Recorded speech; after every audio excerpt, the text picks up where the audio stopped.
The transport ship, Vereth's Pride, drifted through the Kepler Nebula with its usual efficiency, engines humming their familiar rhythm. Inside the crew quarters, 7 alien children of various species pressed their faces against the observation window, watching cosmic dust spiral past in brilliant colors. They ranged in age from what humans would call 4 to 9 years old, each one the offspring of crew members serving on this deep space mission. Captain Voresh, a towering Krathnian with midnight blue scales, stood at the bridge monitoring the navigation console when his second officer approached. "Captain, the human specialist has completed her analysis of the engine fluctuations. It was a minor calibration issue, already resolved." Voresh nodded, his vertical pupils narrowing thoughtfully. "Excellent. Dr. Chen continues to prove her worth." He paused, mandibles clicking softly. "How is she adjusting to our crew?" The second officer's gill flaps fluttered in what passed for a shrug among his people. "She seems comfortable enough, though I've noticed something unusual. The younglings have taken quite a fascination with her." This was an understatement. Over the past 3 weeks, since Dr. Sarah Chen had joined their crew as a human engineering consultant, the children aboard had become increasingly drawn to her presence. At first, their parents found it curious. Humans were still relatively new to the Galactic Council, and most species found them slightly unsettling with their forward-facing eyes, flat faces, and peculiar customs. But the children saw something different. Sarah herself had noticed the attention. As she walked through the corridors, small heads would peek around corners. During her off-duty hours in the common area, the younglings would gradually migrate closer, pretending to play while stealing glances at her. She found it endearing, reminding her of her nieces and nephews back on Earth. One evening, after a particularly long shift recalibrating the plasma manifolds, Sarah settled into the common area with a cup of tea and a datapad containing a novel she'd been trying to finish for weeks. The space was designed for relaxation, with adaptive seating that adjusted to various body types and soft lighting that could be customized per species preference. Within minutes, she had company. First came Kessa, a small Vrillian girl with soft purple fur and enormous amber eyes. She clutched a stuffed creature that resembled a 6-legged bear and stood at a respectful distance, staring. "Hello, Kessa," Sarah said warmly, setting down her datapad. "How are you this evening?" The child's ears twitched forward. "Good," she whispered, then added hopefully, "Are you staying here long?" "For a little while. I'm reading a story." "A story?" Kessa's tail began swishing with interest. "What kind of story?" Before Sarah could answer, 2 more children appeared. Ticket and Tricket, twin Shalaxian boys with chitinous plates and 4 arms each, scrambled into the room with their characteristic clicking sounds. Behind them came Nora, a quiet Zentari girl whose skin shifted colors with her emotions, currently a curious pale green. "The human is telling a story," Kessa announced to the newcomers. Sarah blinked. "Well, I was just reading to myself, but I suppose I could read out loud if you'd all like to hear it." The reaction was immediate and enthusiastic. Within moments, the 4 children had arranged themselves in a semicircle around Sarah's chair, sitting on the floor with rapt attention. Sarah glanced around, slightly bewildered but charmed. "All right then," she said, pulling up a children's story from Earth on her datapad instead of her novel. "This is a story called Where the Wild Things Are. It's about a boy named Max who goes on an adventure." As she read, her voice taking on different tones for different characters, more children filtered into the common area. Jex, a stocky Maronian boy with rocky skin texture, plopped down with a thud. The 3 Quillen siblings, their feathered crests raised in attention, settled in behind the others. By the time Sarah finished the story, she had an audience of 7 captivated younglings. "Again!" Kessa pleaded, bouncing on her haunches. Sarah laughed. "Maybe tomorrow. It's getting late, isn't it?" She glanced at the chronometer and realized it was indeed past the hour when most of the children should be heading to their family quarters. Several parents had gathered at the edges of the common area, watching with expressions ranging from amused to bewildered. Tavara, Kessa's mother and the ship's xenobiologist, approached with her head tilted. "I apologize if she's been bothering you, Dr. Chen. Kessa, come. It's time for your rest cycle." "But I want to stay with the human," Kessa protested, her ears flattening. "She has a name, little one, and Dr. Chen has her own rest to attend to." Sarah stood, stretching. "It's really no trouble. She's a sweetheart." She smiled at the gathered children. "All of you are. Maybe we can do this again tomorrow." The enthusiastic chorus of agreement made several parents exchange glances. As the children were herded toward their respective quarters, there was considerably more whining than usual about bedtime. The pattern repeated over the following days. Sarah would find herself surrounded by eager young faces whenever she appeared in common areas. The children began seeking her out, showing her their drawings, their toys, their latest discoveries. She responded with genuine interest and warmth, asking questions and listening carefully to their excited chatter. What Sarah didn't fully realize was how unusual this was.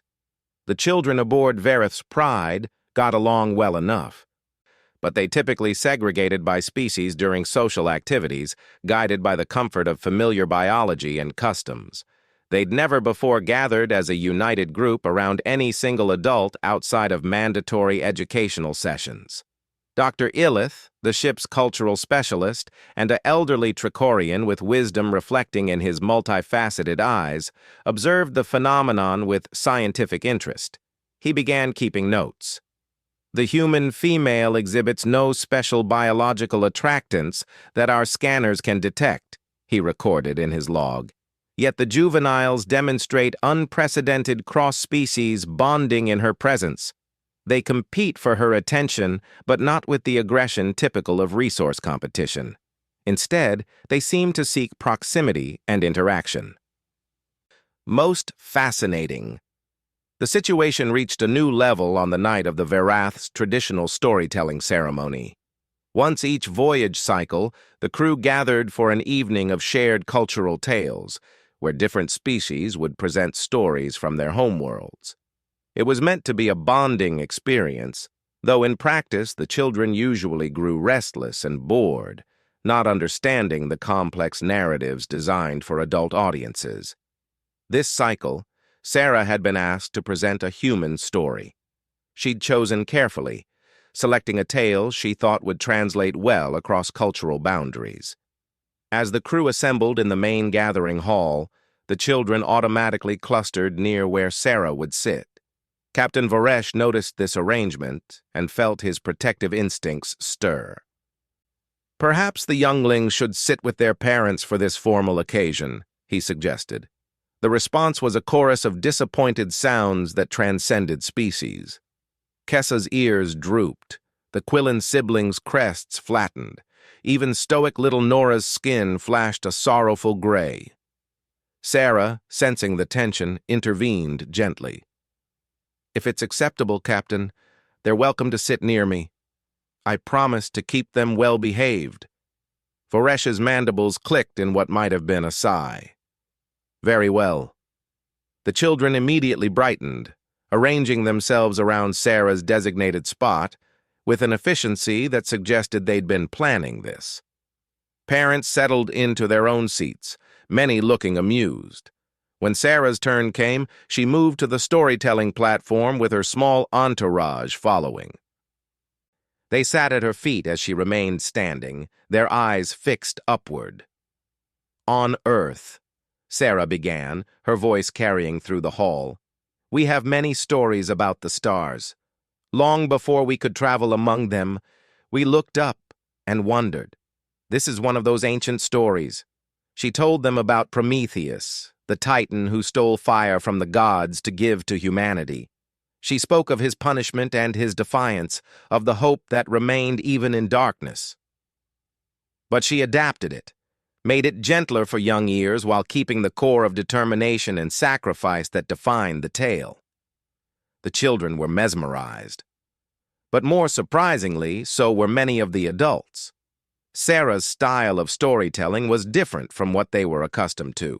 She used her whole body, her expressions, her voice rising and falling with emotion. She made eye contact, drew her audience in, made them feel part of the narrative. When she finished, there was a moment of silence before enthusiastic approval rippled through the gathering. The children rushed to hug her legs, a tangle of fur, feathers, scales, and varied limbs all seeking contact. Later that evening, as the formal gathering dispersed, Sarah walked back toward her quarters, accompanied by her usual parade of younglings. Their parents followed at a discreet distance, engaged in quiet conversation among themselves. "The human has a gift," Tavara murmured to Kelix, father of the Quillen siblings. "Indeed, my three haven't been this well-behaved in cycles. They actually sat still for an entire story." "It's more than that," interjected Moroth, Jex's father. "Have you noticed they play together now? Different species, genuinely cooperating. They've formed what my son calls the Humans Pack." The parents exchanged meaningful looks. In the often complicated social dynamics of a multi-species crew, the children had found common ground through their attachment to Sarah. As they approached the crew quarters section, Sarah checked the time and made a gentle announcement. "All right, everyone. I think it's about bedtime, don't you?" The reaction was immediate and dramatic. Kessa's ears shot up in alarm. "Bedtime? But we just got here." "I'm not tired," proclaimed Tikit, though his twin was already rubbing his eyes. "Can't we stay longer?" asked Nora, her skin rippling through anxious yellows. Sarah crouched down to their level, her expression kind but firm. "Sleep is important. Growing cubs need their rest." She used the term cubs naturally, not thinking about how the universal translator would render it. For the children, it felt warm and inclusive. "But we want to stay with you," Kessa said, and the others echoed the sentiment. Sarah smiled, struck by sudden inspiration. "Tell you what, how about I tuck you all in? Would that help?" The children's eyes went wide with excitement, but their parents shifted uncomfortably. Tavara stepped forward. "Dr. Chen, that's very kind, but you needn't trouble yourself. Rest period rituals can be quite involved." "I don't mind at all," Sarah assured her. "If it's acceptable to you all, that is. I'd be happy to help settle them down for the night." The parents exchanged glances again, some confused, others intrigued. The concept of non-parental bedtime assistance wasn't entirely foreign, but having a different species, especially one so recently met, perform such intimate caretaking was unusual, but the children's pleading expressions won out. "Very well," Captain Varesh rumbled, appearing from his own quarters. His own son, Vex, was among the group. "Perhaps this will ease the nightly transition struggles we've all been experiencing." What followed was something unprecedented on the Vareth's pride. Sarah made her way from quarters to quarters, spending a few minutes with each child. She learned quickly that bedtime routines varied wildly by species, but she adapted. For Kessa, she helped arrange the sleeping nest just right, tucking the stuffed animal close and telling a very short story about brave explorers. For the Quillen siblings, she adjusted their perch padding and sang a gentle earth lullaby that needed no translation to convey its soothing intent. For Jex, whose people slept in hammocks, she helped him settle into the supportive mesh and traced calming patterns on his rocky arm until his breathing slowed. With each child, she was patient, gentle, and genuinely caring. She asked about their favorite things, their dreams, their small worries. She listened when they talked and provided comfort when they needed it. By the time she reached the last quarters, word had spread through the adult crew. Several off-duty personnel found reasons to be in the corridors, watching curiously as the human specialist performed this unexpected service. The final stop was Vex's room, the captain's quarters.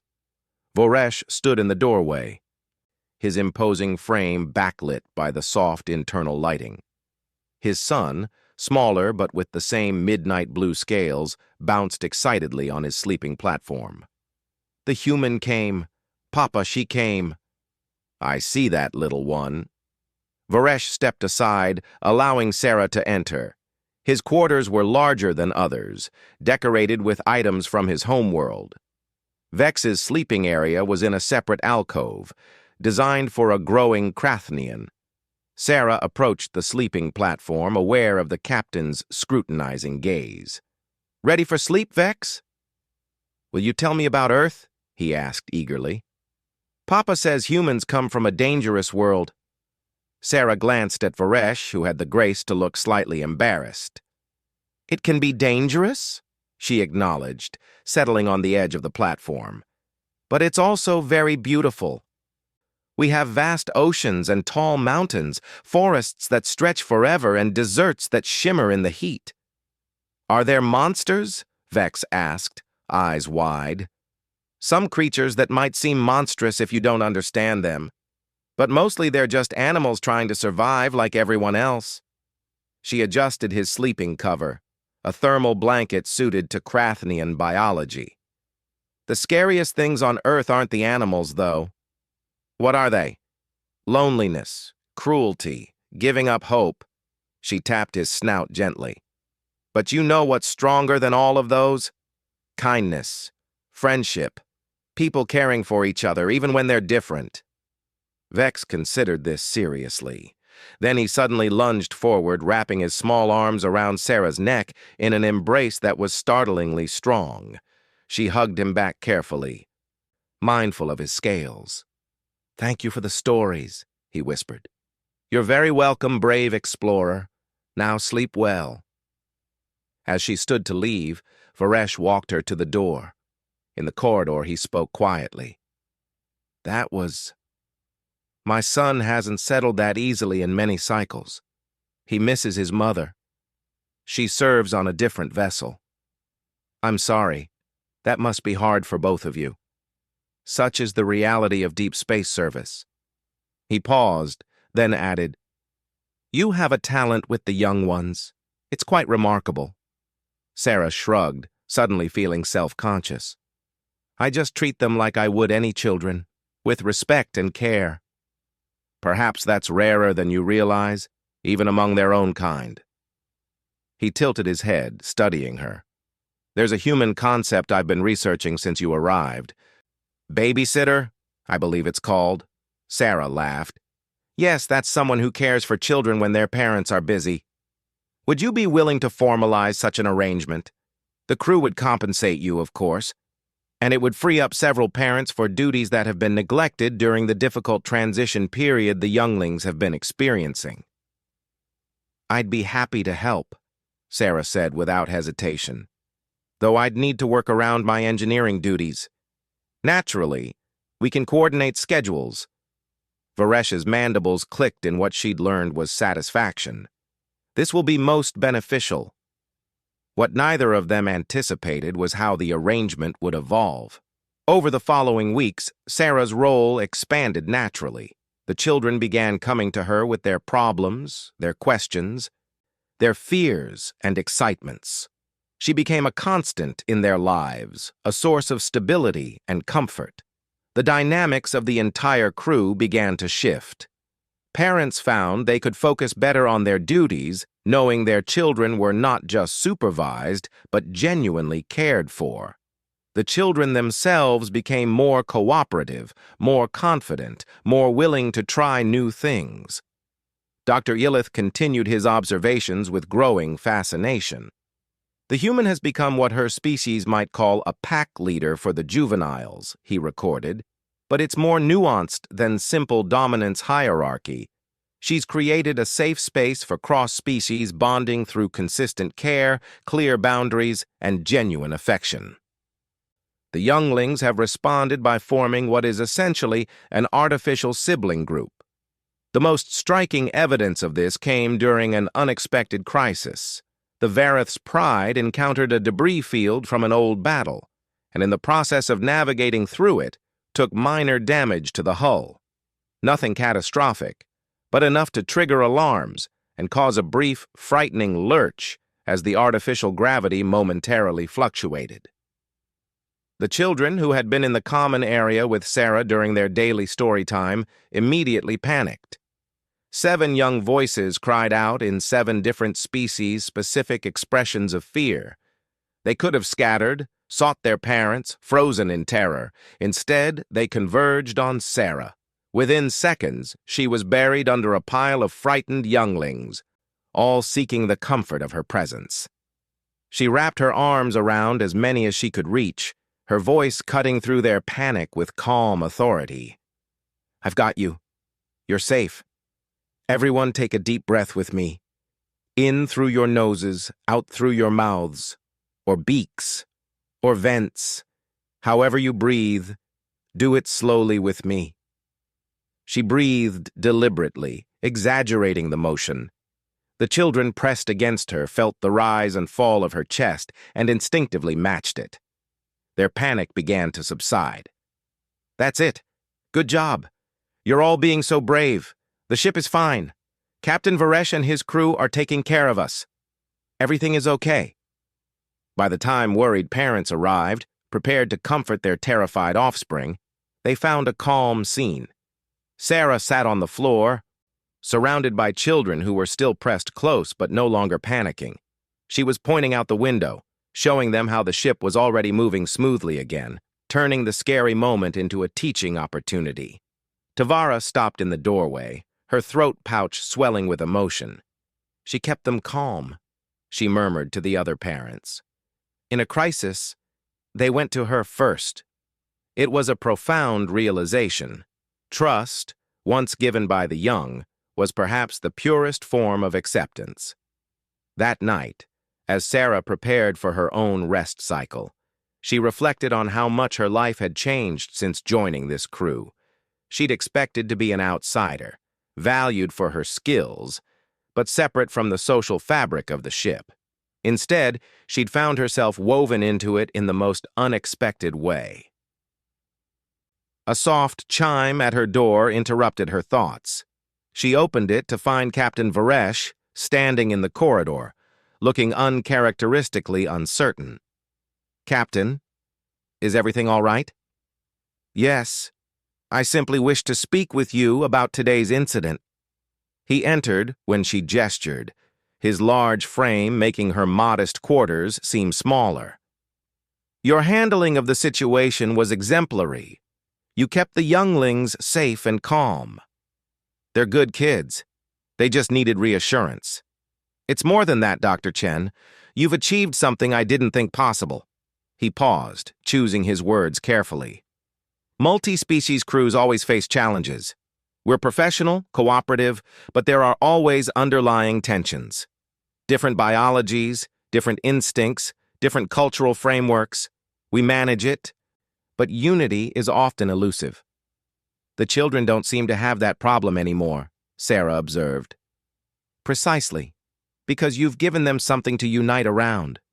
You've shown them that differences in appearance or custom don't matter when care is genuine."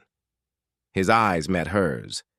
"You've taught them to be better than we adults have managed." Sarah felt a lump in her throat. "I'm just being myself." "Which is exactly why it works." Varesh moved toward the door, then paused. "There's a human saying I encountered in my research. It takes a village to raise a child. I believe I understand it now. You've helped create that village here, across species lines. That's no small thing." After he left, Sarah sat on her bunk, processing the conversation. She'd come to this ship to contribute her technical expertise, to be part of humanity's expansion into galactic society. She'd never imagined she'd make her biggest impact simply by caring for children, but perhaps that was the most human contribution of all. In a universe of vastly different species, the ability to nurture, to comfort, to create bonds across all barriers, maybe that was humanity's real gift to the stars. The next evening, as the chronometer indicated the approach of rest cycles, Sarah made her way to the common area where the children were playing. They saw her coming and rushed over, their daily greeting ritual now well established. "All right, my brave explorers," she announced, using the nickname that had stuck. "What do you think? Is it about that time?" Kessa's ears drooped. "Already? Afraid so, but I'll come tuck everyone in, like always." There was the usual chorus of mild protests, more ritual than genuine resistance now. But then Vex spoke up, his young voice carrying clearly. "Can we all sleep together tonight? In the big common area? Like a pack nest?" Sarah blinked, surprised. The other children immediately perked up, the idea catching like wildfire. "Yes, a pack nest. All together. Please, Sarah." She looked around at their eager, hopeful faces. I'm not sure if that's allowed. And your parents might not approve." But the children were already running toward the corridor, calling for their parents with excitement. Within minutes, the common area was filled with curious adults listening to the enthusiastic proposal.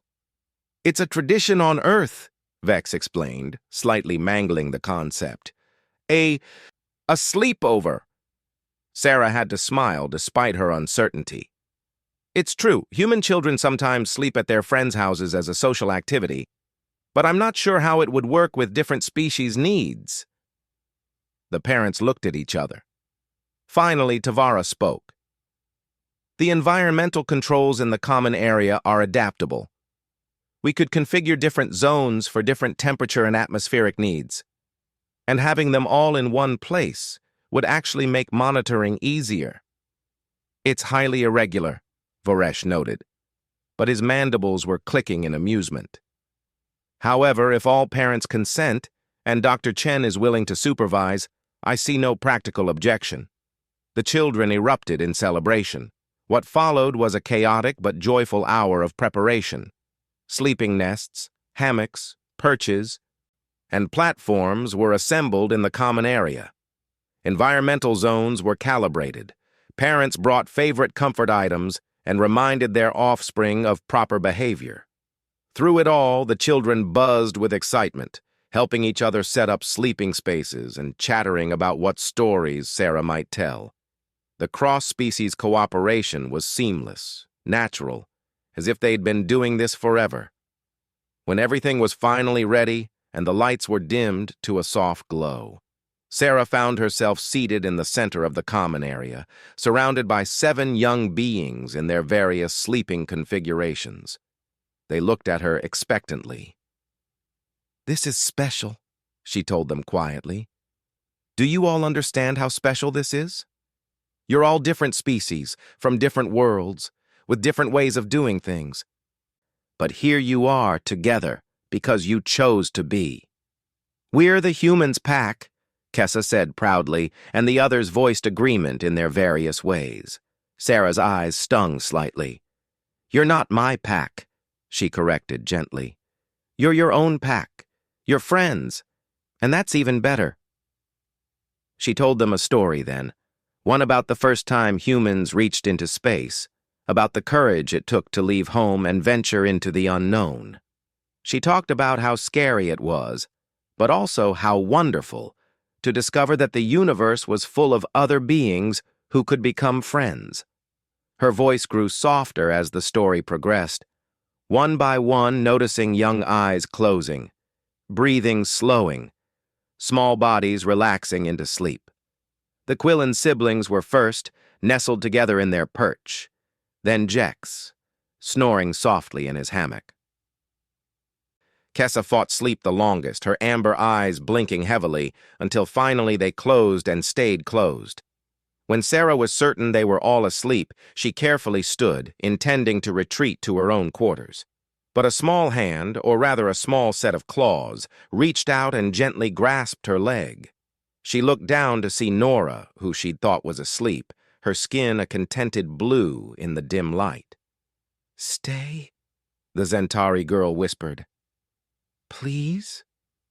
Sarah glanced around at the sleeping children. then at the entrance where she could see several parents quietly watching. Tavara gave her an encouraging nod. "All right," Sarah agreed softly. "I'll stay." She settled into one of the adaptable chairs, accepting a blanket that Varesh's mate quietly brought to her. The children, even in sleep, seemed to sense her continued presence and settled more deeply into their rest.